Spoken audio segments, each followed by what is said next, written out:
तो आइए हम इस समय में सभा की शुरुआत करते हैं और फिर से एक बार हम आपका स्वागत करते हैं इस ग्रेटर ग्रेस जालौत कलीसिया में।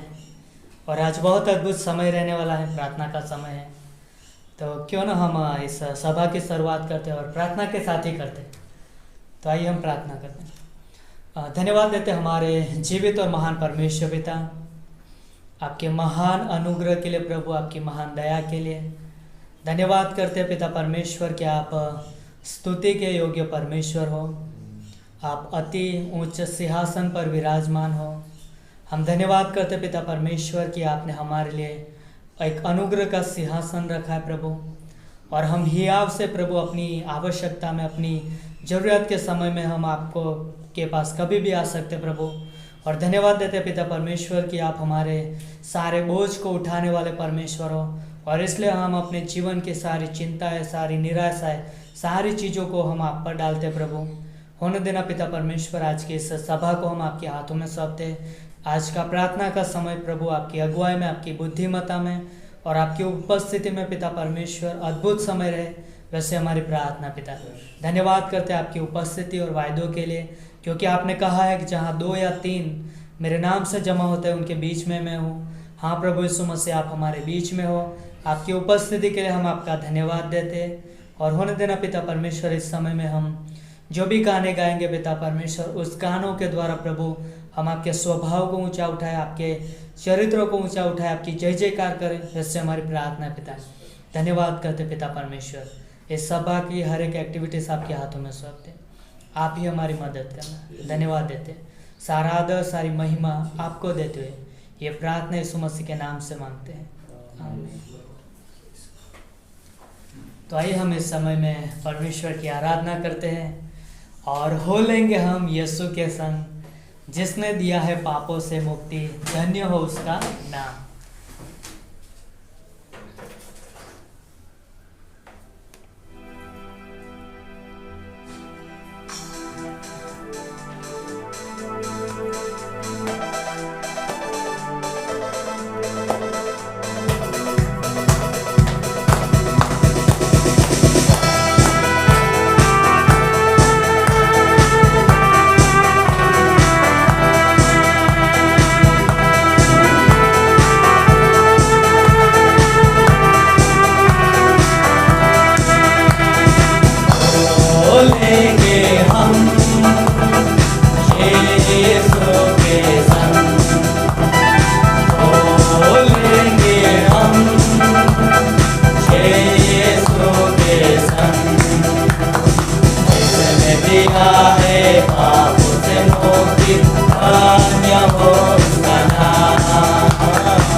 लेंगे हम ये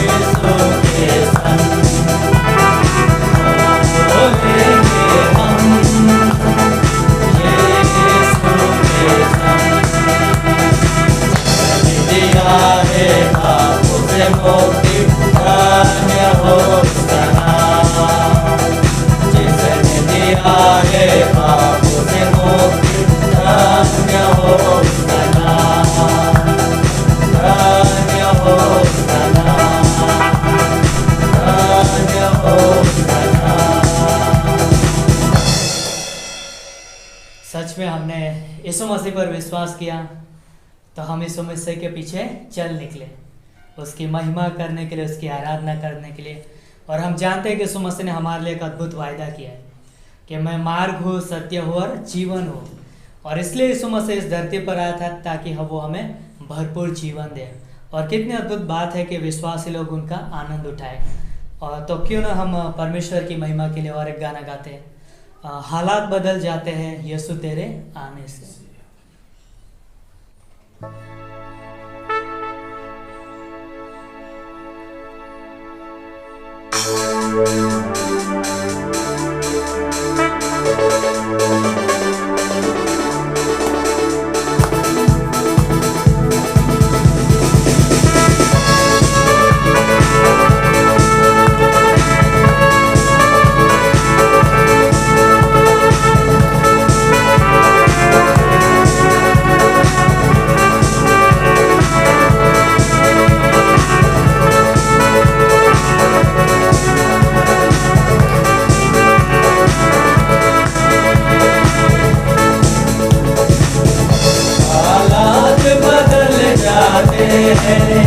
हालात बदल जाते हैं यीशु तेरे आने से, यीशु तेरे आने से, यीशु तेरे आने से, यीशु तेरे आने से, तेरे आने से, तेरे आने से, तेरे आने से, आने से, आने से, तेरे आने से, तेरे आने से, तेरे आने से, आने से, आने से हालात बदल जाते हैं, हालात बदल जाते हैं।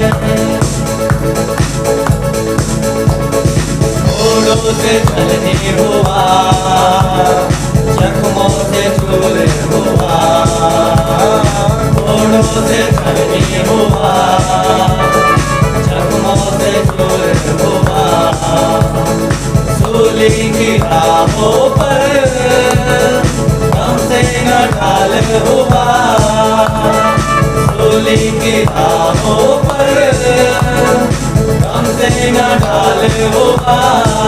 बीमार शिफा पाते हैं, बीमार शिफा पाते हैं यीशु तेरे छूने से, यीशु तेरे छूने से, यीशु तेरे छूने से, यीशु तेरे छूने से, तेरे छूने से, तेरे छूने से, तेरे छूने से, छूने से, छूने से, तेरे छूने से, तेरे छूने से, तेरे छूने से, छूने से, छूने से हालात बदल जाते हैं, हालात बदल जाते हैं।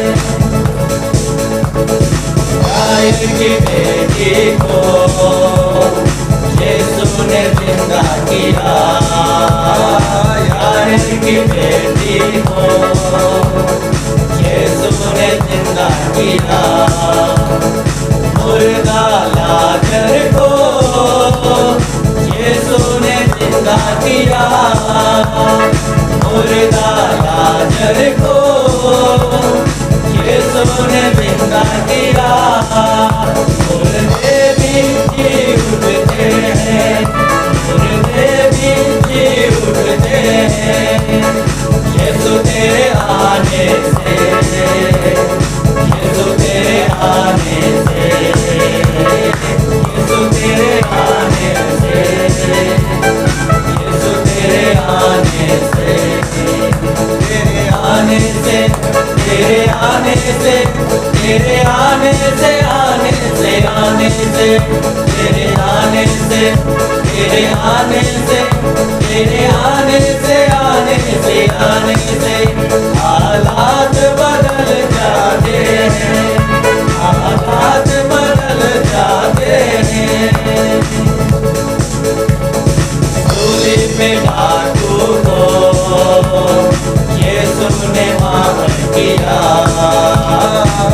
कलवरी पे डाकू को यीशु ने माफ किया, खून की धारा से सबको साफ किया, खून की धारा से सबको साफ किया। अधिकार बदल जाते हैं, अधिकार बदल जाते हैं यीशु तेरे आने से, यीशु तेरे आने से, यीशु तेरे आने से, यीशु तेरे आने से, तेरे आने से, तेरे आने से, तेरे आने से, आने से, आने से, तेरे आने से, तेरे आने से, तेरे आने से, आने से, आने से हालात बदल जाते हैं, हालात बदल जाते हैं यीशु तेरे आने से, यीशु तेरे आने से, यीशु तेरे आने से, यीशु तेरे आने से, तेरे आने से, तेरे आने से, तेरे आने से, आने से, आने से, तेरे आने से, तेरे आने से, तेरे आने से, आने से, आने से, तेरे आने से, तेरे आने से, तेरे आने से, आने से, आने से। धन्यवाद करते हमारे जीवित और महान परमेश्वर पिता, प्रभु यीशु मसीह, आप हमसे प्रेम करते हो, आप हम पर अद्भुत करुणा करते हो प्रभु, और धन्यवाद देते हैं उस करुणा के लिए जो जीवन से भी उत्तम है प्रभु, और पीढ़ी से पीढ़ी तक आप अपने लोगों पर दिखाते हो प्रभु। धन्यवाद हो कि आप विश्वास योग्य हो। धन्यवाद करते पिता परमेश्वर कि आपने हमसे अद्भुत प्रेम किया प्रभु, हमें अद्भुत अनुग्रह दिया पिता परमेश्वर, और आपने हमारे जीवन को संभाला है प्रभु, हर एक परिस्थिति में, हर एक उतार चढ़ाव में। हाँ प्रभु यीशु मसीह, हम धन्यवाद देते हैं कि आपने हमारे जीवन में आके हमारा जीवन को बदल दिया प्रभु, हमें पापों से क्षमा दिया प्रभु, उद्धार दिया, अनंत जीवन दिया। हम आपकी संतान कहलाते प्रभु, और इसलिए हम आपकी आराधना महिमा करते हैं और धन्यवाद करते पिता परमेश्वर कि आप हमारी प्रार्थनाओं का सुनने वाले परमेश्वर हो।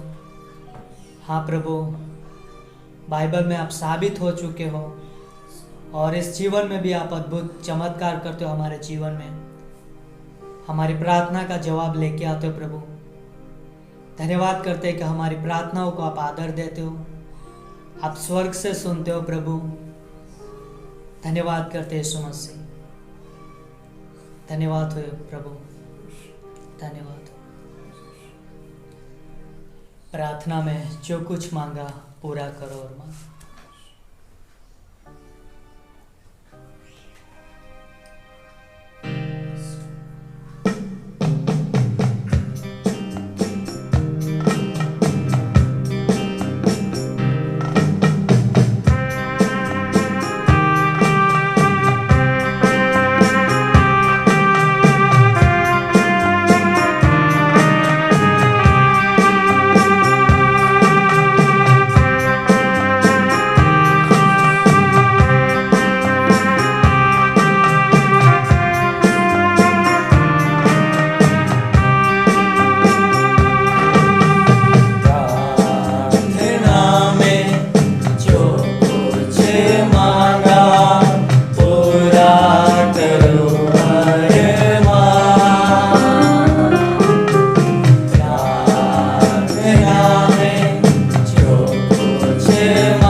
अब ध्यान बिना में जो कुछ मांगा पूरा करो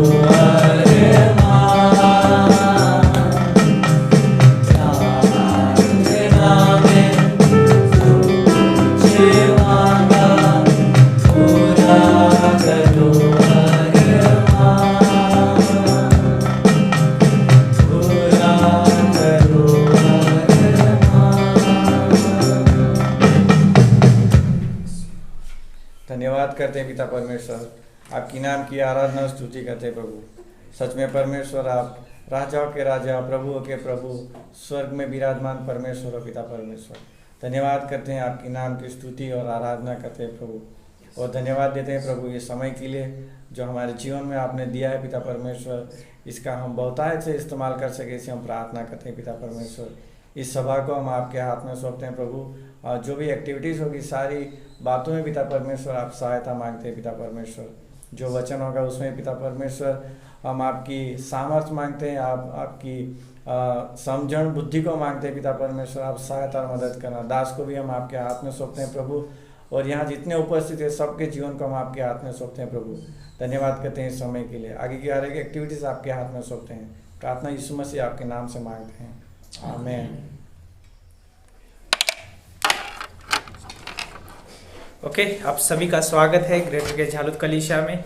और हम बहुत आनंदित हैं जो हमारे साथ जूम मीटिंग के द्वारा भी जो जुड़े हैं ऑनलाइन, आप सभी का स्वागत है। और जो भी यूट्यूब के द्वारा देख रहे हैं हमें, आप लोग का भी स्वागत है। और जो हमारे साथ इस समय कलीसिया में उपस्थित है, आप सभी का स्वागत है ग्रेटर के झालुत कलीसिया में। और जो आज का जो समय बहुत अद्भुत समय रहने वाला है। हम जो है इस अनाउंसमेंट के बाद फिर एक गीत होगा, दान का गीत होगा, फिर उसके बाद में संदेश सुनेंगे और उसके बाद में हम प्रार्थना करने वाले हैं। और बहुत अद्भुत समय रहेगा। बहुत सारे मिशनरियों के लिए प्रार्थना करेंगे, हम कलीसिया के लिए प्रार्थना करेंगे। बहुत सारे लोग हो सकते हैं बीमार हो या परेशानी में, तकलीफ में हो, उनके लिए हम प्रार्थना करेंगे। आज का जो दिन है बहुत अद्भुत दिन रहेगा। तो हम चाहते हैं कि अपने हृदय को तैयार करें, इस सारी चीज़ों के लिए प्रार्थना करें। और ख़ास करके मैं अनाउंसमेंट करना चाहूँगा कि कल क्लास है, बुनियादी क्लास रहेगा। पास्टर मनोज का क्लास नहीं है कल, लेकिन बुनियादी रहेगा। बहुत अद्भुत क्लास है। तो हम चाहते हैं कि आप आइए ज़रूर और क्लास का आनंद उठाइए। तो ये हफ्ते में बाइबल कॉलेज चालू है, तो आप हिस्सा ले सकते हैं उसमें। और फिर हम रविवार के सभा में मिलने वाले हैं और अद्भुत सभा रहेगा। तो आप प्रार्थना कर सकते हैं उसके लिए। और खासकर प्रार्थना करें पास्टर मनोज के लिए, उनके परिवार के लिए भी। इस समय वो बाहर है, तो प्रभु उनको सहायता करे, मदद करे। और जैसे परमेश्वर ने उन्हें सुरक्षित लेके गया और उनको सुरक्षित लेके आए, तो प्रार्थना करते हैं सारी चीज़ों के लिए। और प्रभु हम धन्यवाद देते हैं, खास करके हम प्रार्थना करते हैं सारे एक्टिविटीज़ के लिए प्रभु, जो भी इस कलीसिया के द्वारा होने वाली है परमेश्वर। और हम चाहते हैं कि प्रभु सहायता करना, मदद करना। और प्रभु हम प्रार्थना करते जो भी आज का ये समय है प्रभु, आपके वचन से सुनने का परमेश्वर, आपके सम्मुख आने का परमेश्वर, ये सारा समय आपके हाथों में सौंपते हैं प्रभु। मार्गदर्शन करना, अगुवाई करना, इसे हम प्रार्थना करते हैं। आज का समय आपके हाथों में सौंपते हैं। प्रार्थना प्रभु यीशु मसीह के नाम से मांगते हैं, आमीन। ओके, एक गीत होगा।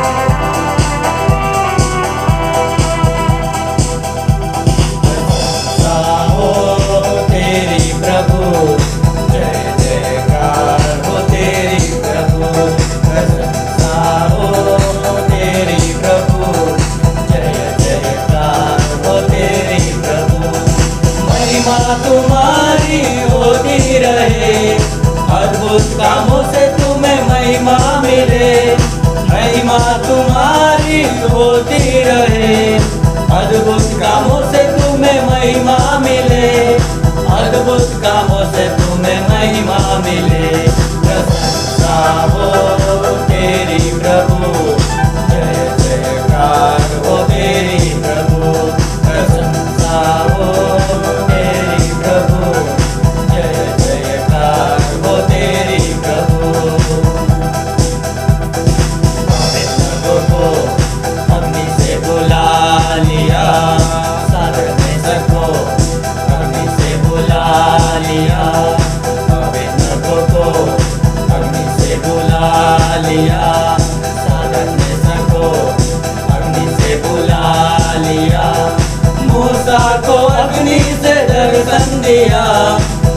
फिरौन के सामने खड़ा किया, मूसा को अग्नि से दर्शन दिया। फिरौन के सामने खड़ा किया, फिरौन के सामने खड़ा किया। प्रशंसा हो तेरी प्रभु, जय जयकार हो तेरी प्रभु।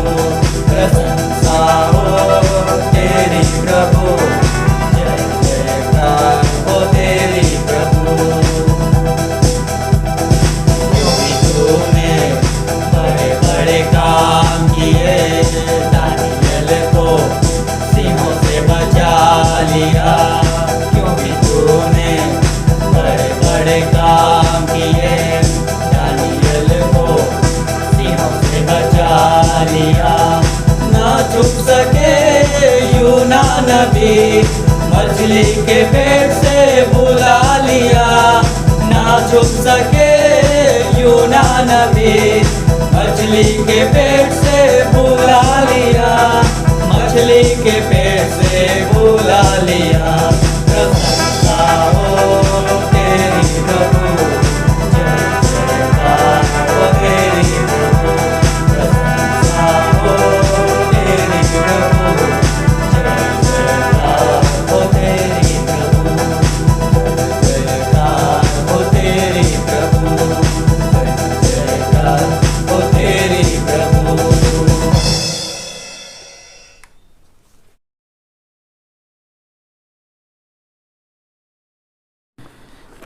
ओके, फिर से एक बार मैं आप सभी का स्वागत करना चाहूँगा इस ग्रेटर के झालुत कलीसिया में, और जो भी हमारे साथ जुड़े हैं आपका फिर से एक बार धन्यवाद।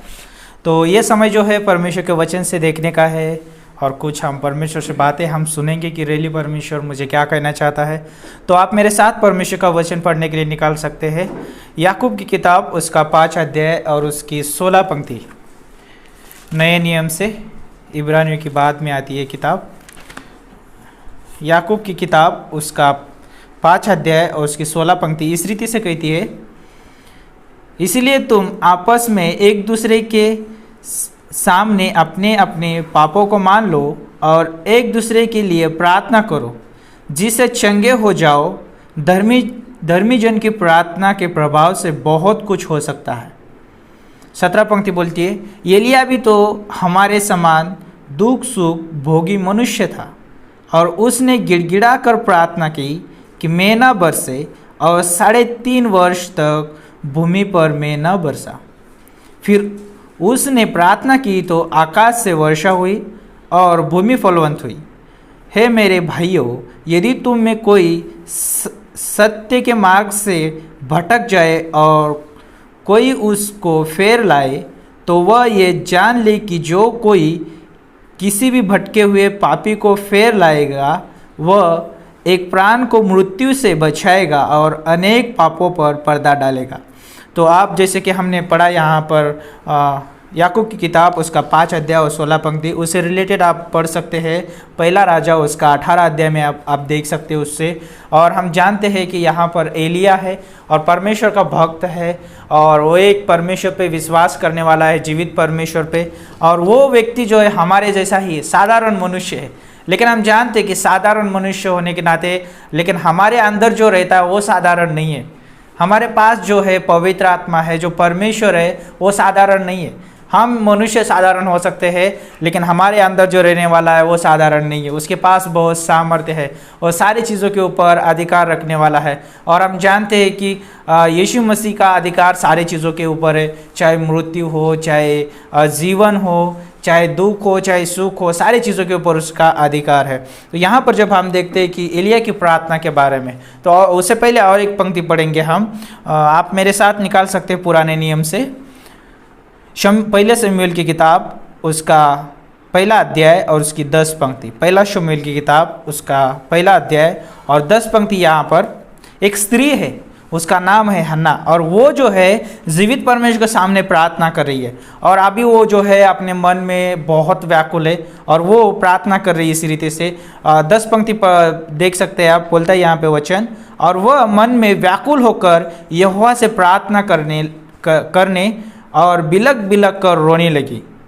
11 पंक्ति बोलती है, और उसने ये मन्नत मानी कि हे सेनाओं के यहोवा, यदि तू अपनी दासी के दुख पर सचमुच दृष्टि करे और मेरी सुधि ले और अपनी दासी को भूल न जाए और अपनी दासी को पुत्र दे, तो मैं उसे उसके जीवन भर के लिए यहोवा को अर्पण करूँगी और उसके सिर पर छुरा फिरने न पाए। और हम जानते हैं यहाँ पर, जैसे हमने 2 पंक्ति पढ़ी, और हम जानते हैं कि फेमस, बहुत अद्भुत, और उस नबी के बारे में हम यहाँ पर देखते हैं, शमूएल के बारे में। और शमूएल जो है बहुत अद्भुत नबी था और उसने बहुत अद्भुत सेवा भी की। और हम जानते हैं कि हन्ना के बारे में, हन्ना एक बांझ स्त्री थी और उसको पुत्र नहीं हो रहा था। उसके पास बहुत सारी निराशा थी और वो सारी निराशा को उसको प्रतिदिन झेलना पड़ता था और बहुत सारे लोगों के द्वारा हो सकता है कि उसको ठेस भी पहुंची होगी, उसको बहुत सारा दुख भी पहुंचा होगा। और उसने यहाँ पर प्रार्थना की, और जो प्रार्थना किया तो साधारण प्रार्थना नहीं किया, उसने पूरे विश्वास के साथ बिलक बिलक के अपने आंसू बहा बहा के उसने प्रार्थना किया। और हम जानते हैं कि जो हमारा परमेश्वर, जो जीवित परमेश्वर है, हमारी हर एक आवाज़ को सुनता है। चाहे मैं मेरे मन में भी मैं कहूँ परमेश्वर मेरी प्रार्थना है, तो भी सुनता है मेरा परमेश्वर। यदि मैं रो रो के प्रार्थना करूँ तो भी मेरा परमेश्वर सुनता है। और यदि मैं मेरे परमेश्वर के सामने मेरी प्रार्थना ना भी रखूँ तो भी मेरा परमेश्वर सुनता है, क्योंकि वो मुझे बनाने वाला है और मेरी ज़रूरतों को, मेरे मन में तैयार होने वाली ज़रूरतों को वो पहले से ही जानता है और उसने पहले से ही उपाय करके रखा है। तो क्यों ना हम इस संदेश के लिए प्रार्थना करें। प्रभु, हम धन्यवाद देते हैं, आपकी स्तुति करते हैं, आपकी उपस्थिति हमारे बीच में है परमेश्वर। हम आपकी अगुवाई मांगते हैं, पवित्र आत्मा हमें छू लेना परमेश्वर, हर एक हृदय में परमेश्वर आपके वचन को परमेश्वर 100 गुना कार्य करने के लिए मदद करना। और ये जो भी प्रार्थना का समय है प्रभु, साधारण समय नहीं है परमेश्वर। और प्रभु, जब भी हम प्रार्थना करेंगे परमेश्वर, वो भी जो प्रार्थना है प्रभु साधारण नहीं है परमेश्वर। आज हम आपकी आवाज़ सुनते हैं परमेश्वर, और आज जो है प्रभु आप हमारी प्रार्थनाओं को भी सुनने वाले परमेश्वर है। धन्यवाद देते प्रभु, आपका वचन है, आपके लोग हैं प्रभु, आपका दास है प्रभु, सारी चीज़ों के ऊपर अभिषेक रखना परमेश्वर। और धन्यवाद करते प्रभु, आगे समय आपके हाथों में सौंपते हैं। प्रार्थना यीशु मसीह के नाम से मांगते हैं, आमीन।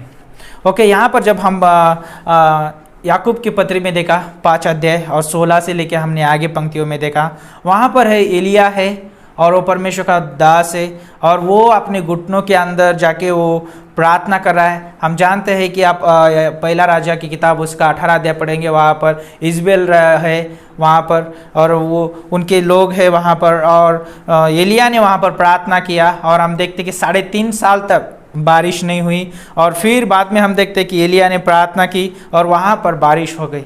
तो वहाँ पर हम एलिया की जो प्रार्थना देखते हैं वो जो है विश्वास के द्वारा की हुई प्रार्थना है। और इस संदेश का जो शीर्षक ये रहेगा, प्रार्थना मनुष्य के जीवन के लिए ज़रूरत है ना, ज़रूरी है, महत्वपूर्ण है प्रार्थना। यदि एक व्यक्ति प्रार्थना ना करे तो वो सामर्थ्य प्राप्त नहीं कर पाएगा। हर एक विश्वासी को प्रार्थना करना बहुत ज़रूरी है। हर एक विश्वासी कोई नहीं, जो भी इस धरती पर मनुष्य है उन सभी के लिए ज़रूरत है कि वो प्रार्थना करे और वो जीवित परमेश्वर के सामने की जानी चाहिए। और हम देखते हैं कि जब एलिया के बारे में देखेंगे, वहाँ पर एलिया के समय पे बाल देवताओं के भी नबी है और जो इजबेल जो है बाल देवताओं के नबियों को मानने वाली है, उसको मानने वाली है। और वहाँ पर हम देखते हैं कि एलिया भी है, जीवित परमेश्वर का भी भक्त है वहाँ पर, लेकिन जो बाल देवताओं के जो पुजारी प्रार्थना कर रहे हैं उनकी प्रार्थना परमेश्वर नहीं सुन रहा है। लेकिन जब एलिया प्रार्थना करता है परमेश्वर उसकी प्रार्थना सुनता है। और इतना ही नहीं कि जब आप आगे की इसमें देखेंगे, राजा की किताब में देखेंगे, वहाँ पर जब एलिया प्रार्थना करता है तो वहाँ पर एक वेदी बनाई जाती है और उसके ऊपर जो भी पशु काट के उसके ऊपर बहुत सारा पानी डाल दिया जाता है और फिर वहाँ पर प्रार्थना की जाती है। और वहाँ पर बोलते कि जो भी परमेश्वर आकाश से जो आग उस पशु के ऊपर, उस वेदी के ऊपर गिराएगा, वो जो है वो जीवित परमेश्वर कहलाएगा। फिर हम देखते हैं वहाँ पर वो बाल देवताओं के नबी है, उन्होंने बहुत अपने आप को घायल कर दिया, बहुत सुबह से लेके शाम तक वो उसके सामने घूमे, नाचे, बहुत सारा उन्होंने ये किया, लेकिन वहाँ पर उनकी प्रार्थना सुनी नहीं गई। लेकिन जब परमेश्वर का दास जब अपने घुटनों पे गया और उसने प्रार्थना की, उसी समय प्रार्थना उसकी सुनेंगे। तो जस्ट मेरा कहने का मतलब ये है, बहुत सारे इस दुनिया में बहुत सारे लोग हैं अपने अपने तरीके से अपने अपने सोच विचारों से प्रार्थना करते हैं, लेकिन जो प्रार्थना जो है सच्ची प्रार्थना वो नहीं है। सच्ची प्रार्थना वो है जहाँ पर मैं जीवित परमेश्वर के सामने मैं मेरे परमेश्वर के द्वारा प्रार्थना किया जाता हूँ, ना कि मैं मेरे द्वारा प्रार्थना किया जाता हूँ। मैं मेरे विचारों के द्वारा मैं कुछ भी प्रार्थना कर सकता हूँ, लेकिन मैं जो हूँ प्रार्थना करना चाहता हूँ मेरे परमेश्वर के द्वारा करना चाहता हूँ। और हम जानते हैं कि पवित्र आत्मा आज हमारे एक विश्वासी के जीवन में है, वो मनुष्य के अंदर है, इसीलिए वो प्रार्थना कर पाता है। क्योंकि आप रोमियो की किताब में देखेंगे तो हम नहीं जानते कि किस रीति से प्रार्थना करना है, लेकिन पवित्र आत्मा जानता है। हमारे शब्दों को परमेश्वर के सामने रचना वो जानता है। वो हमारे लिए आहे भर के प्रार्थना करता है। कितना अद्भुत है। हमारे लिए 2 मध्यस्थ है हमारी ओर से प्रार्थना करने के लिए। आज हमारे पास पवित्र आत्मा है, एक हमारे द्वारा हमारे शब्दों को रचता है परमेश्वर के सामने। और हम जानते हैं कि यीशु मसीह जो है स्वर्ग में मेरी प्रार्थनाओं को वो सोने के कटोरे में लेता है और परमेश्वर के सामने प्रस्तुत करता है। कितना अद्भुत है। दोनों मेरे लिए प्रार्थना कर रहे हैं, दोनों मेरे प्रार्थना का मध्यस्थ है, इसलिए मेरी प्रार्थना सुनी जाती है। एक कमजोर विश्वासी जब घुटनों के ऊपर जाके प्रार्थना करता है, कोई उसमें सामर्थ्य नहीं है, कोई उसमें वो योग्यता नहीं कि वो परमेश्वर के सामने से वो प्रार्थना का उत्तर लेके आए, लेकिन उनके अंदर वो योग्यता है परमेश्वर के द्वारा, क्योंकि परमेश्वर खुद वो प्रार्थना को लेके। जस्ट यहाँ पे एक सोचिए, खुद परमेश्वर प्रार्थना का उत्तर देने वाला है और खुद परमेश्वर हमारी तरफ से प्रार्थना कर रहा है। दोनों किरदार वही निभा रहा है। तो एक विश्वासी को और क्या चाहिए? इसलिए एक विश्वासी की प्रार्थना सुनी जाती है, चाहे वो बीमार हो, चाहे किस भी परिस्थिति में हो, चाहे कितने भी कठिनाई में से जाता हो, उसकी प्रार्थना इसलिए सुनी जाती है क्योंकि खुद परमेश्वर प्रार्थना कर रहा है और खुद परमेश्वर उसका उत्तर दे रहा है। कितना अद्भुत है। एक विश्वासी जो है एक माध्यम है, उसकी ज़रूरतों को पूरी करना परमेश्वर जानता है। और जब हम देखते हैं कि हन्ना के जीवन के बारे में, हन्ना को ज़रूरत थी बच्चे की और बहुत सारे लोगों के द्वारा वो निराशा प्राप्त की हुई थी। और इतना ही नहीं, उसके घर में ही, उसके परिवार में से ही लोगों ने, बहुत सारे लोगों ने बोला कि तू कि बांझ है ना। आप 7 पंक्ति वहाँ पे पढ़ेंगे। आप 5 पंक्ति से देखते हैं कि पनिन्ना जो है वो क्या करती है, उसका मजाक उड़ाती है, लेकिन परमेश्वर जो है उसको बांझ नहीं रखता, उसको पुत्र देता है। और वो जो है जब उसका उत्तर मिलता है तो हन्ना जो है अपने बेटों को अपने लिए रख नहीं छोड़ती है, वो स्वार्थ नहीं देखती है, वो क्या करती है, परमेश्वर को जो उसने कहा था उसने वो कर देखा। तो मेरा मतलब ये यहाँ पर है, हम विश्वास के द्वारा प्रार्थना करते हैं, विश्वास के द्वारा उत्तर हम प्राप्त करते हैं, तो हमें परमेश्वर का धन्यवाद देना भी ज़रूरी है। यदि मैं परमेश्वर मेरी प्रार्थना सुनता है, मेरे प्रार्थना को उत्तर देता है, परमेश्वर ये भी चाहता है मेरे जीवन के द्वारा उसकी महिमा हो। और जब भी हम प्रार्थना करते हैं, परमेश्वर अपने तरीके से उत्तर इसलिए देता है ताकि उसकी महिमा हो। ओके, तो हम उत्पत्ति से लेके हम प्रकाशित वाक्य तक देखते हैं कि परमेश्वर अपनी महिमा चाहता है। कितना अद्भुत है। इसलिए परमेश्वर जो जीवित परमेश्वर होने के नाते हमारे प्रार्थना को सुनता है। कुछ चीज़ें मैं आपके बीच में बांटना चाहूँगा। उससे पहले एक अध्याय पढ़ते हैं हम, 2 कुरिन्थियों की किताब उसका 12 अध्याय, 2 कुरिन्थियों उसका 12 अध्याय और उसका 8 पंक्ति पढ़ेंगे। यहाँ पर 8 पंक्ति में बोलता है, इसके विषय में मैंने प्रभु से 3 बार विनती की कि मुझसे ये दूर हो जाए, और उसने मुझसे कहा, मेरा अनुग्रह तेरे लिए बहुत है, क्योंकि मेरी सामर्थ निर्बलता में सिद्ध होती है। इसलिए मैं बड़े आनंद से अपनी निर्बलताओं पर घमंड करूँगा कि मसीह की सामर्थ मुझ पर छाया करती है। लेकिन जब हमने 8 और 9 पंक्ति पढ़ी तो उसके साथ हमें 7 पंक्ति भी पढ़ना चाहिए। यहाँ पे बोलता है, और इसीलिए कि मैं प्रकाशों की बहुतायत से फूल न जाऊँ, मेरे शरीर में एक कांटा चुभा गया है, अर्थात शैतान का एक दूत कि मुझ से गुस्से मारे ताकि मैं फूल ना जाऊँ। तो यहाँ पर जब हम यहाँ इस अध्याय में देखा कि यहाँ पर पौलुस है, और पौलुस 3 बार प्रार्थना किया उसने, और परमेश्वर ने उसकी प्रार्थना सुना, और परमेश्वर ने क्या कहा पता है, मेरा अनुग्रह तेरे लिए काफ़ी है। जब हन्ना ने प्रार्थना किया, परमेश्वर ने क्या किया, तुरंत उत्तर दिया। उसकी ज़रूरत परमेश्वर ने जान ली और उसी समय उसका उत्तर दिया। और हम देखते हैं कि याकूब ने 7 बार प्रार्थना किया, परमेश्वर ने उसका भी उत्तर दिया। और जब यहाँ पर हम देखते हैं पौलुस ने प्रार्थना किया, परमेश्वर ने बोला ओके तेरी प्रार्थना बहुत अद्भुत है, मैं तेरी प्रार्थना सुना है, लेकिन मेरा अनुग्रह तेरे लिए काफ़ी। कई बार जो है हमारे जीवन में बहुत सारी कमी घटी हो सकती है, बहुत सारे तकलीफ से गुजरते होंगे हम, और हम उस समय प्रार्थना करते हैं और हमारी प्रार्थना तो परमेश्वर सुनता है, लेकिन कई बार हमारा प्रार्थना का उत्तर परमेश्वर बोलता है कि मेरा अनुग्रह तेरे लिए काफ़ी है। तो हमें निराश नहीं होना है, क्योंकि जो प्रार्थना सुनने वाला वही है, प्रार्थना करने वाला वही है, और जो देने वाला भी है वही है। तो मैंने कुछ लाया नहीं इस जगत में, तो फिर मैं इस जगत में कुछ भी गवाऊं तो मुझे क्यों निराशा होनी चाहिए। मैं जो भी हूं मैं परमेश्वर का हूं। यदि आप पौलुस के जीवन के बारे में देखेंगे तो पौलुस बोलता है मैं जो भी कुछ हूं परमेश्वर के अनुग्रह के द्वारा हूं। तो जब भी हम इस धरती पर है प्रार्थना करते हैं, हम सारे जीवन की ज़रूरतें हैं, हमें ये याद रखना ज़रूरी है, यदि मैं प्रार्थना करता हूँ तो मेरा परमेश्वर जो है अपनी सामर्थ्य के द्वारा जो है मुझे सब कुछ दे सकता है। उसका अनुग्रह हमारे लिए काफ़ी है। जब हम निर्बल होते हैं, जब हमारी ज़रूरतें होती है, बहुत सारी कठिनाइयों से गुजरते हैं, तो हमें उसका अनुग्रह प्रतिदिन हमें सामर्थ्य देता है।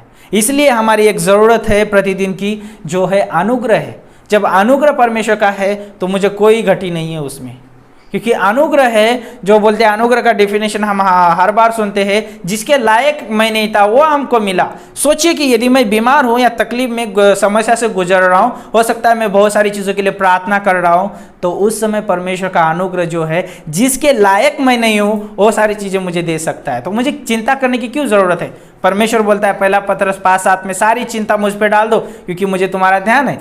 तो फिर मैं क्यों चिंता करूं। आपको जब मुझे चिंता नहीं करना है, लेकिन मुझे परमेश्वर के सामने जाना चाहिए। कुछ पॉइंट है आप लिख सकते हैं मेरे साथ, मैं बांटना चाहूँगा। प्रार्थना मनुष्य के जीवन का बड़ा हथियार है सारी चीज़ों पर विजय पाने के लिए। क्या है प्रार्थना? मनुष्य के जीवन का एक बड़ा हथियार है। वो मनुष्य जो है कभी भी उसको इस्तेमाल कर सकता है, चाहे वो आनंद में है तभी भी वो इस्तेमाल कर सकता है, चाहे वो दुख में है, चाहे तकलीफ में है, चाहे समस्या में बीमारी में हो, चाहे कहीं भी क्यों ना हो, वो हथियार को इस्तेमाल कर सकता है। वो हथियार बहुत अद्भुत है विजय देने के लिए। और हम जानते हैं जब एक कमज़ोर विश्वासी अपने घुटनों के ऊपर जाके प्रार्थना करता है तो शैतान भी उसे थरथराता है। जब एक कमज़ोर विश्वासी जब प्रार्थना करता है, यीशु मसीह अपना सिंहासन छोड़ के खड़ा होता है, परमेश्वर अपना अनुग्रह का सिंहासन छोड़ के खड़ा होता है और सुनता है, अपने कान एक विश्वासी की तरफ लगा के सुनता है, मेरा बेटा अभी क्या कहना चाहता है, क्या उसकी दिल की इच्छा है, क्या मैं इसकी इच्छा पूरी करूँ। वो सारी चीज़ों के लिए सुनने के लिए अपने कान मेरे तरफ लगा था। कितना अद्भुत है। इसलिए जब मेरी प्रार्थना परमेश्वर सुनने वाला है, वो प्रार्थना उसका हथियार है और वो मेरे पास है तो विजय भी मेरे पास है। इसलिए एक मनुष्य के प्रतिदिन की जो ज़रूरत है और जीवन की ज़रूरत है वो है प्रार्थना। जब प्रार्थना करता है बड़ी विजय प्राप्त करता है। और हम जानते हैं बाइबल में बहुत सारे लोगों ने बड़ी विजय प्राप्त किया।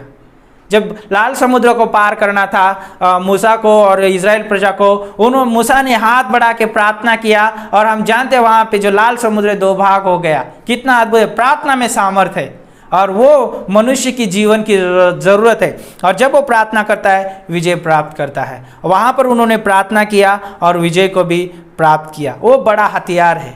और पता है प्रार्थना जो है, प्रार्थना जो एक मनुष्य की नहीं है, एक मनुष्य उसमें शामिल नहीं है, उसमें जो है त्रिएक परमेश्वर शामिल है और एक तरीके से मनुष्य शामिल है। और प्रार्थना जो है हम जानते हैं कि वो 3 व्यक्ति बहुत अद्भुत है उसमें, पिता पुत्र पवित्र आत्मा। और हम जानते हैं कि एक जो है सुनने वाला है, 2 जो है मध्यस्थ करने वाले हैं। एक सुनने वाला है और 2 जन मध्यस्थ करने वाले हैं और वही प्रार्थना को उत्तर देने वाले हैं। इसलिए मेरी प्रार्थना इतनी पावरफुल होती है, प्रभावशाली होती है। बोलते हैं कि धर्मी जन की प्रार्थना में बहुत प्रभाव रहता है। जब हमने याकूब की किताब में पढ़ा, उसमें प्रभाव इसीलिए है क्योंकि वो तीनों व्यक्ति शामिल है, उसमें त्रिएक परमेश्वर शामिल है, इसीलिए वो पावरफुल है। आज मनुष्य सारे प्रार्थनाएं करते हैं, उसमें सामर्थ्य क्यों नहीं है, उसमें प्रभाव क्यों नहीं है? क्योंकि उसमें हमारा त्रिएक परमेश्वर शामिल नहीं है, हमारा परमेश्वर उसमें शामिल नहीं है, इसलिए उसमें सामर्थ्य नहीं, इसलिए उस पर विजय प्राप्त नहीं हो सकती है। जब प्रार्थनाएं जो है नरक के दरवाजे के ऊपर भी प्रभावशाली है। आप जानते हैं ये एक विश्वासी अविश्वासी के लिए प्रार्थना करता है, जब उसको सुसमाचार देता है और वो सुसमाचार जब ग्रहण करता है तो उसकी प्रार्थना सुनी जाती है, और वो जो नरक में जाने वाला व्यक्ति है उस नरक से दरवाजे से उसको फेर लाता है। और जब हमने याकूब की किताब पढ़ा हमने, और वहाँ पर जो लास्ट पंक्तियों में बोलता है, यदि जो एक कोई व्यक्ति अपराध करता हो या पापों में पड़ा हो, तो आप ये 19 पंक्ति पढ़ सकते हो। वो बोलता है कि हे मेरे भाइयों, यदि तुम में से कोई सत्य के मार्ग से भटक जाए और कोई उसे फेर लाए, तो वह ये जान ले कि जो कोई किसी भटके हुए पापी को फेर लाएगा, वह एक प्राण को मृत्यु से बचाएगा और अनेक पापों पर पर्दा डालेगा। कितना अद्भुत है! यदि मैं किसी के लिए प्रार्थना करता हूँ, सुसमाचार बांटता हूँ, तो जो सत्य से असत्य की तरफ गया हुआ है उसको मैं सत्य की ओर फेर लाता हूँ। और सत्य कौन है? यीशु मसीह खुद है। यीशु मसीह बोलता है मार्ग, सत्य और जीवन मैं हूँ। वो है मार्ग, सत्य और जीवन का परमेश्वर जो है मेरे प्रार्थना सुनने वाला है, वो फेर लेके आने वाला है। उस जो नरक के दरवाजे के ऊपर भी विजय प्राप्त करने वाला वो परमेश्वर है, इसलिए मैं प्रार्थना करता हूँ। दूसरा पॉइंट ये है, प्रार्थना वह दवा है जो दुख, तकलीफ, बीमारी, सारी बातों को, मनुष्य के जीवन की कमजोरी, उस पर वह क्या करता है? विजय दिलाता है। तो फिर से एक बार मैं बताना चाहूँगा, प्रार्थना वो है दुख, तकलीफ, बीमारी, अन्य जो भी मनुष्य की कमजोरियां है उसके ऊपर विजय दिलाता है। प्रार्थना, मनुष्य दुख में है प्रार्थना करे, मनुष्य तकलीफ में है प्रार्थना करे, मनुष्य बीमार है प्रार्थना करे, मनुष्य के पास अन्य बहुत सारी कमजोरियां हो सकती है, प्रार्थना करे। प्रार्थना के द्वारा सब कुछ हो सकता है। ओके, क्योंकि प्रार्थना सुनने वाला परमेश्वर है। तो तीसरा पॉइंट ये है, प्रार्थना के द्वारा हम परमेश्वर का महान कार्य को देख पाते हैं, जो हमारे लिए योजना, इच्छा जो है उसके पास है, और वो हमें प्रार्थना के द्वारा बताता है महान कार्य परमेश्वर का क्या है। खोए हुओं को बचाना, खोए हुओं को परमेश्वर की ओर फेर लाना, ये है सबसे बड़ा परमेश्वर का महान कार्य। जब आप लूका किताब 19 और 10 पढ़ेंगे, वहाँ पे बोलता है मनुष्य का पुत्र खोए हुओं को ढूंढने और उनका उद्धार करने के आया। वो महान कार्य परमेश्वर ने हमारे हाथ में सौंप दिया है। मत्ती 28:18 से 20 में उसने हमारे पास वो बड़ा कार्य सौंपा है, और जब वो बड़ा कार्य हमारे पास सौंपा है उसने, तो वो जो है उसमें हमें सहायता भी करता है। वो हमारे साथ है, उसकी उपस्थिति हमारे साथ है, और वो बोलता है कि जगत के अंत तक मैं तुम्हारे साथ हूँ, सदैव साथ हूँ। वो बोलता है कि मैं जब जाऊंगा तुम्हें एक सहायक दूंगा, और उसने पवित्र आत्मा आज हमारे अंदर दिया है। और हम जानते हैं कि वो हमारे लिए हमेशा तैयार है महायाजक के रूप में, कि वो हमारे लिए हमेशा वो तैयार प्रार्थना करे। आप देखते पुराने नियम में महायाजक साल में एक बार उस मेल मिलाप के तंबू में जाके, वहाँ पर जो पवित्र स्थान में जाके साल में एक बार उस वाचा के संदूक के ऊपर अपना लहू, जो भी वो बलिदान लेके जाता था, लहू लेके जाता था, उसके ऊपर ढक देता था, ताकि मनुष्य के पापों को क्या किया जाता था? वहां पर ढक दिया जाता था। साल में एक बार वो किया जाता था। लेकिन हमारा ऐसा महायाजक है यीशु मसीह, वो हमेशा के लिए आप परमेश्वर के पास है। अभी साल में एक बार जाने की जरूरत नहीं है, वो हमेशा प्रतिदिन प्रति क्षण वो हमारे लिए उस परमेश्वर के सामने है। अभी साल में जाने की जरूरत नहीं है, वो सारी जो बातें हैं वो पूरी हो चुकी है। इसलिए जो है हमारी प्रार्थना सुनी जाती है, क्योंकि हम जो है उसके महान कार्य में है, उसके पूरे किए हुए कार्य में, उसका जो कार्य महान कार्य जो पूरा हुआ कार्य उसमें है हम, इसलिए हमारी प्रार्थना जो है सुनी जाती है। कितना अद्भुत है! और जब कुछ मैं उदाहरण में देना चाहूँगा कि जो लोग बिना डरे, बिना खटखटाए, बिना पीछे हटे हुए लोग प्रार्थना के द्वारा वो खड़े रहे बाइबल में, और बहुत सारे उदाहरण है। पहला उदाहरण मैं बताना चाहूँगा कि दृढ़ता के साथ उस स्त्री ने परमेश्वर के लोगों के लिए प्रार्थना किया, खड़ी रही, और उसका नाम है एस्थेर। बहुत सारे लोग हैं, स्त्रियां, बहुत सारी अद्भुत स्त्रियां हैं इस दुनिया में, प्रार्थना की योद्धा है, प्रार्थना करने वाली है। हो सकता है कि वो टीवी पे ना दिखती हो सकता है बड़े बड़े प्रचार करती ना हो दिखती हो, लेकिन उनकी जो प्रार्थना है गुप्त वाली प्रार्थना है। बहुत सारी स्त्रियां हैं कि बहुत सारे पासवान मिशनरी लीडरों के लिए प्रार्थना करते हैं और उनकी प्रार्थना जो है इस जगत में बहुत प्रभावशाली है, क्योंकि वो मिशंस को जो लेके जाने के लिए मदद करती है। और मैं धन्यवाद करना चाहूँगा ऐसे स्त्रियों का और ऐसे पुरुषों का कि जो परमेश्वर के लोगों के लिए और परमेश्वर के कार्य के लिए प्रार्थना के लिए तैयार होते हैं। और हम एस्तेर रानी के बारे में देखते हैं, और जो एस्तेर रानी जो है उस राजा के सामने जाती है। जब आप एस्तेर की किताब उसका 4 अध्याय में देखेंगे, वहाँ पर एस्तेर रानी राजा के सम्मुख जाती है। राजा उस समय बहुत विश्राम कर रहा होता है, और जब राजा विश्राम कर रहा है उस समय कोई स्त्री हो चाहे पुरुष हो, कोई भी उसके सामने नहीं जा सकता है उस समय, उसके बिना परमिशन के। यदि वो गया उस राजा के सामने तो उसको मार दिया जाता था, उसको हमेशा के लिए वहाँ से हटा दिया जाता था। लेकिन जो है एस्तेर रानी जो है उपवास के साथ, जो यहूदी लोग हैं जो भी परमेश्वर के वो भी उपवास कर रहे हैं। वहाँ पे मोर्देkai है, वो वहाँ का लीडर है उन लोगों का, और वो भी उपवास के साथ जो है प्रार्थना कर रहा है वहाँ पर उपवास के साथ परमेश्वर के सामने। और एस्तेर रानी भी उपवास के साथ प्रार्थना करती है। पहले वो परमेश्वर के पास जाती है, वो जानती है इस दुनिया का, इस प्रजा का राजा परमेश्वर है, और वो अपने लोगों को इस सारे योजना से, जो हामान जो व्यक्ति है वो दुष्ट है, उसने जो है पूरी योजना बनाई है लोगों को मारने की, परमेश्वर के लोगों को मारने की। लेकिन वहाँ पे मोर्देkai है और एस्तेर है, उन लोगों ने कदम उठाया प्रार्थना के द्वारा। और फिर एस्तेर रानी प्रार्थना के साथ फिर वो राजा के सम्मुख जाती है, और राजा पूछता है, और फिर वो राजा के सामने प्रस्तुत करती है, मुझे अपने लोगों को बचाना है ना।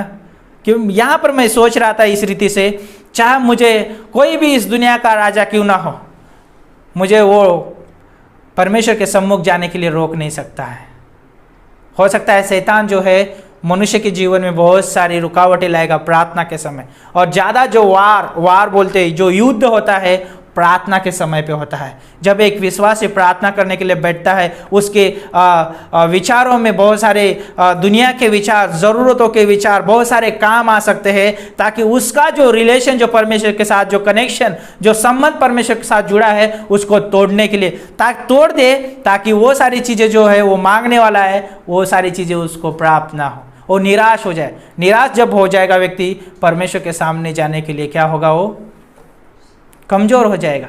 लेकिन जब बोलते हैं कि जब हमारी कमजोरी में हम कमज़ोर होते हैं, उसी समय परमेश्वर की सामर्थ हमें उठाती है, उसी समय परमेश्वर का जो बल है हमें उठाता है। मेरी निर्बलताओं में परमेश्वर का जो सामर्थ्य काम करता है जब मैं प्रार्थना करता हूँ। यदि आप कमज़ोर है, यदि आप निराश है, परेशानी में हैं, गिरो मत, परमेश्वर के हाथ में जाओ, परमेश्वर आपको बल देगा, सामर्थ देगा। रूत के जीवन के बारे में बहुत अद्भुत है। नौमी बोलती है तो अपने लोगों के पास चली जा। रूत बोलती है ये मुझे मत कहे। जो दोनों है, दोनों विनती एक दूसरे के साथ, एक दूसरे को कर रहे।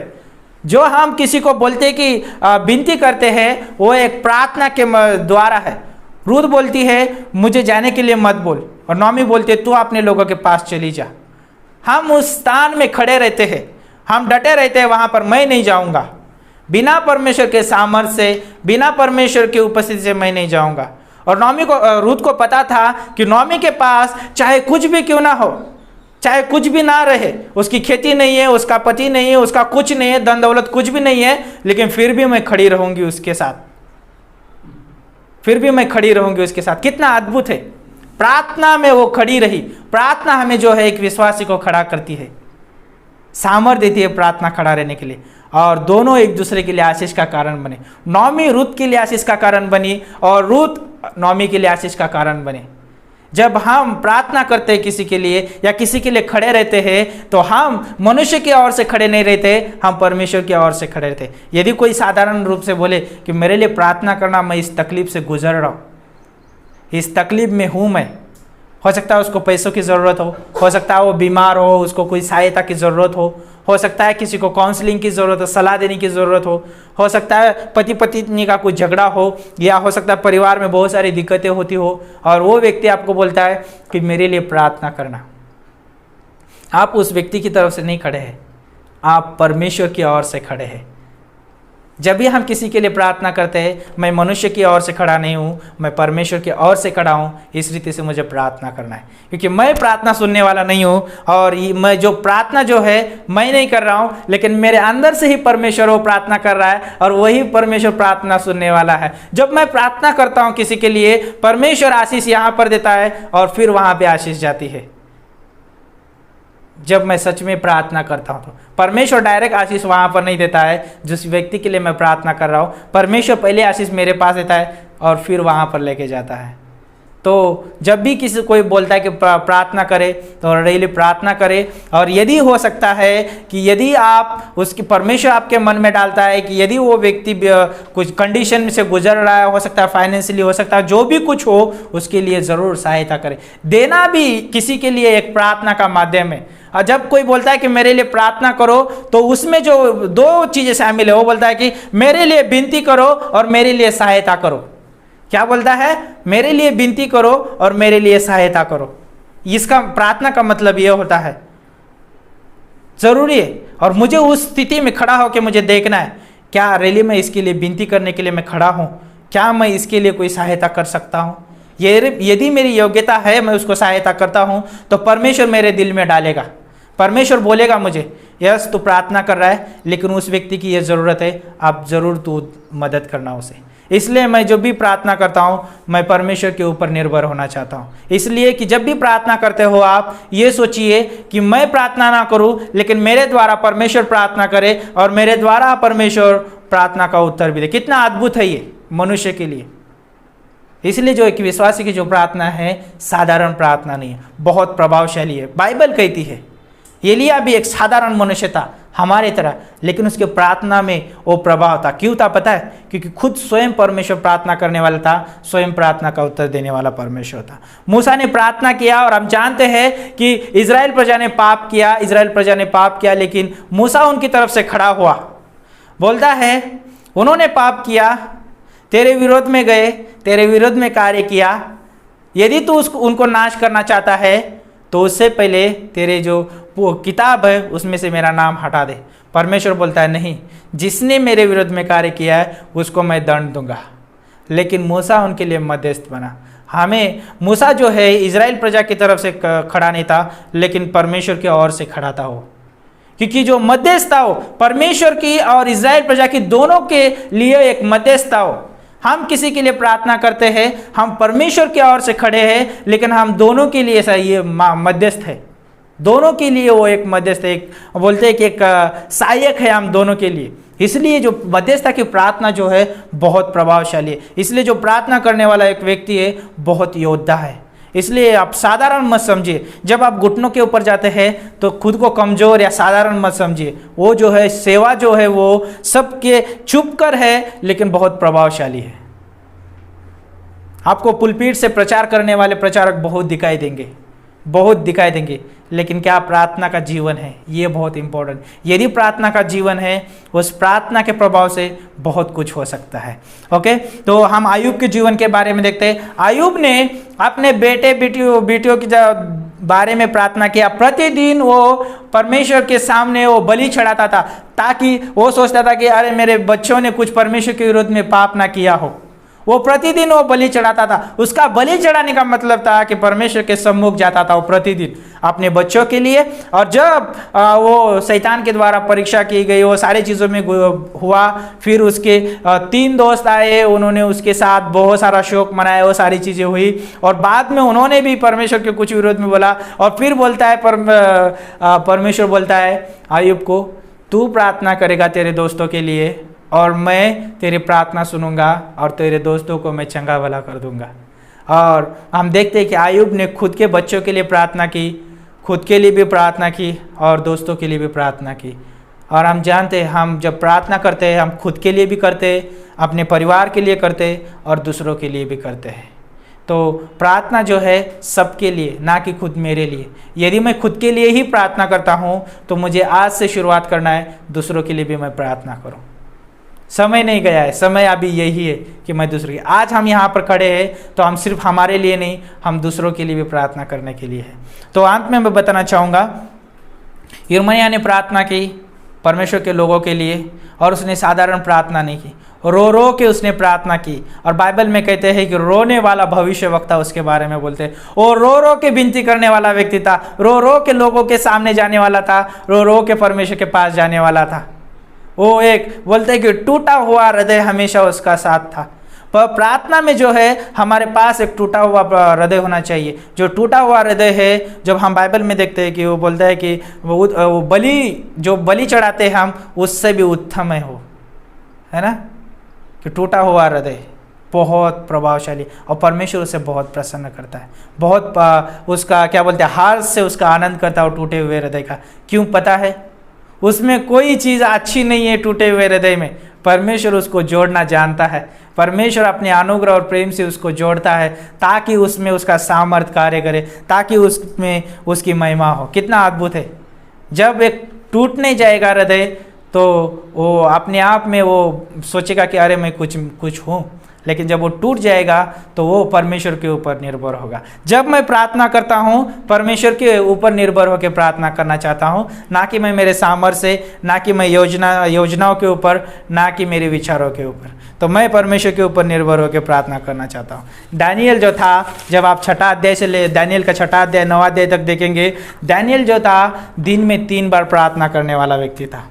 चाहे उसको दारा राजा के विरोध में कार्य करना पड़ा, और हम जानते हैं कि उसको सिंह के गुफा में डाल दिया गया, और फिर भी परमेश्वर ने वहाँ से बचा लिया। तो कोई विपत्ति या मुसीबत या कोई राजा या कोई भी चीज़ जो है मुझे परमेश्वर के सामने जाने के लिए रोक नहीं सकती है। क्यों पता है? स्वर्ग की ओर से यीशु मसीह मेरे लिए खड़ा है, और धरती की ओर से मेरे लिए पवित्र आत्मा खड़ा है। दोनों मेरे ओर से खड़े। और रोमियो का 8:31 बोलता है, परमेश्वर मेरे ओर है तो मेरे विरोध में कौन हो सकता है। फिलिपियों का 4:13 कहता है, परमेश्वर मुझे सामर्थ्य देता है, उसमें मैं सब कुछ कर सकता हूँ। यीशु मसीह मुझे सामर्थ्य देता है। कितना अद्भुत है! तो प्रार्थना करने के लिए यीशु मसीह मुझे सामर्थ्य देता है, परमेश्वर मेरी ओर से खड़ा है। और जब मैं प्रार्थना करता हूँ, मेरे बल से नहीं, लेकिन मैं परमेश्वर के सामर्थ्य से प्रार्थना करता हूँ, पवित्र आत्मा के द्वारा प्रार्थना करता हूँ। तो ये समय जो है प्रार्थना का समय है, और मैं चाहूँगा कि आप लोग हमारे साथ जुड़े रहिए ऑनलाइन। जो भी हमारे साथ जुड़ना चाहता है इस प्रार्थना के समय पे, और जो भी यूट्यूब पे हम देख रहे, आप लोग भी अपने लिए, खुद के लिए, आपके परिवार के लिए, और यदि हो सकता है आपके पड़ोसी हो या किसी ने प्रार्थना विनती दी हो, उसके लिए भी आप प्रार्थना करें। ज़रूर परमेश्वर हमारी प्रार्थना सुनेगा। तो आइए प्रार्थना करते, आंखों को बंद करते। प्रभु यीशु मसीह, हम फिर से एक बार आपके सम्मुख आते हैं। प्रभु, हम जानते हैं हम निर्बल है परमेश्वर, हम कमज़ोर है परमेश्वर, लेकिन आपकी सामर्थ, आपका अनुग्रह, आपका प्रेम हमें बलवान बनाता है परमेश्वर, हमें सामर्थ्य बनाता है प्रभु। और आप जानते प्रभु, जितनी ज़्यादा हम प्रार्थना करेंगे उतना ज़्यादा हम सामर्थ्य प्राप्त करेंगे। प्रभु, हमारे घुटने कमज़ोर हो सकते हैं, हमारा प्रभु सोच विचार कमज़ोर हो सकते हैं प्रभु, लेकिन जो आपका पवित्र आत्मा जो हमारे अंदर है और यीशु मसीह हमारे ओर से खड़ा है, वो कमज़ोर नहीं है प्रभु।